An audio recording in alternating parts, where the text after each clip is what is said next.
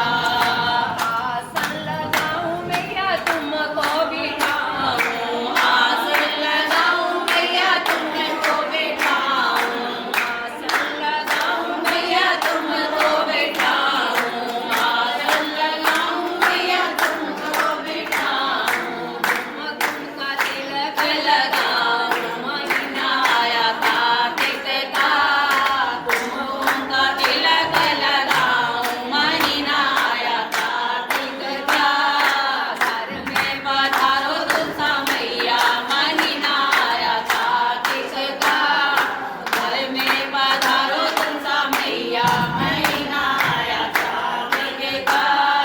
हर आंगन की प्यारी है तुलसा, हर आंगन की प्यारी है तुलसा, श्री हरि जी की प्यारी है तुलसा, श्री हरि जी की दुलारी है तुलसा। इस दिन शीश नवाओ महीना आया कार्तिक का, इस दिन शीश नवाओ महीना आया कार्तिक का, घर में पधारो तुलसा मैया महीना आया कार्तिक का, घर में पधारो तुलसा मैया महीना आया कार्तिक का। हरि हरि तुलसा को चूड़ी पहनाओ, हरि हरि तुलसा को चूड़ी पहनाओ, हरि हरि हाथों में मेहंदी लगाओ, हरि हरि हाथों में मेहंदी लगाओ, इस दिन दीप जलाओ महीना आया कार्तिक का, जिस दिन दीप जलाओ महीना आया कार्तिक का, घर में पधारो तुलसा मैया महीना आया कार्तिक का, घर में पधारो तुलसा मैया महीना आया कार्तिक का। तुलसा माँ को आंगन में बिठाओ, तुलसा माँ को आंगन में बिठाओ, तुलसा माँ को आंगन में बिठाओ, संग में शालिग्राम जी को लाओ, संग में शालिग्राम जी को लाओ, तेरे साथ कराओ महीना आया कार्तिक का, तेरे साथ कराओ महीना आया कार्तिक का, घर में पधारो तुलसा मैया महीना आया कार्तिक का, घर में पधारो तुलसा मैया महीना आया चलो।